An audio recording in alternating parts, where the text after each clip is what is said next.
So Jaguar, or Jaguar for our American cousins, they're very much struggling right now, to say the very least, and that is absolutely not a surprise in the slightest. In truth, they've been struggling for a long time. Their sales have been falling, their profits have been falling, and their losses have been rising. Things have not been going very well. Their rebranding, though, towards the end of last year, very much did rub a lot of people up the long way, and I went as far as to say that this could well be the end of Jaguar as a brand. This could really kill them. It could potentially help them, but more than likely this will kill Jaguar. And it seems as though right now this is not quite the final nail in the coffin, but at the moment it is looking very, very bleak for the future of what was a very great and proud British car manufacturing brand, but now, quite frankly, going off of these sales figures is little more than a joke. Let me explain why. So yes, throughout the entirety of the month of April 2025, to put things in perspective for Jaguar, their sales totaled 49. Not 49,000, not 4,900, 49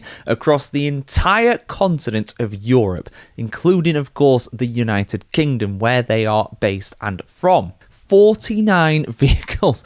There will be local independent dealerships that have sold more vehicles than Jaguar as a whole during that month. Unsurprisingly, that is a massive drop off in sales from their previous figures 12 months ago, where they almost sold 2,000, which, yeah, is not very good to say the very least, but still a damn sight better. That is a decline year on year of over 97%. So you might be wondering, how has this happened? How has Jaguar got this bad? Well, it's all to do with the rebrand. Things are very much changing at Jaguar, and because of that, they are changing which cars they are producing and which cars they are selling. See, instead of So Jaguar has done something very different when it comes to this. A lot of big manufacturers of vehicles, when it comes to electric vehicles, they will slowly transition more towards electric as time goes on. More hybrid models, more electric options.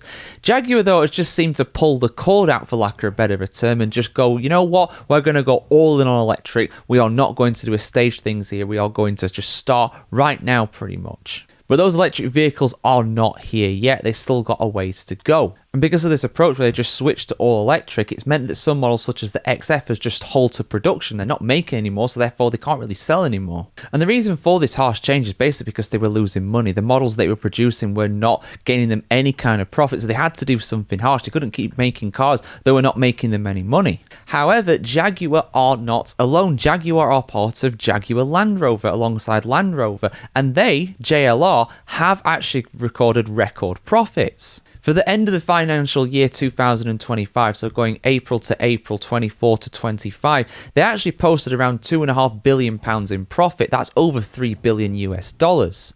So the company as a whole is doing very well and can weather the storm of any kind of losses that Jaguar is getting, because Land Rover are actually doing really well. So the Land Rover part of the business effectively is subsidizing Jaguar until they can go all in on electric, presumably next year, going off of their initial kind of estimates and aims when it came to their electric models. But a lot of people are not very confident when it comes to the future of Jaguar in this regard, because they are arguably trying to market towards a crowd that cannot afford their cars. They are going towards the ultra luxury sphere, but their vehicles that are actually producing, the ones that we've seen it like at the Miami Auto Show, are downright ugly in my opinion. But that's just subjective, but I know a lot of people are not happy about it. And those that do actually like it probably can't afford one, because it's going to be a six-figure car quite comfortably. So we'll have to wait and see. 2026 will be a massive year for Jaguar. It will be make or break. If they don't succeed with their electric vehicle transition, they'll be gone as a brand, or they'll have to do another rebranding at massive cost to JLR. But yeah, your thoughts are appreciated in the comments below, guys. Are Jaguar dead, or are they dying? I want to hear what you have to say about the prospects of the future for a, once proud and incredible British car brand, but now, quite frankly, is little more than a joke.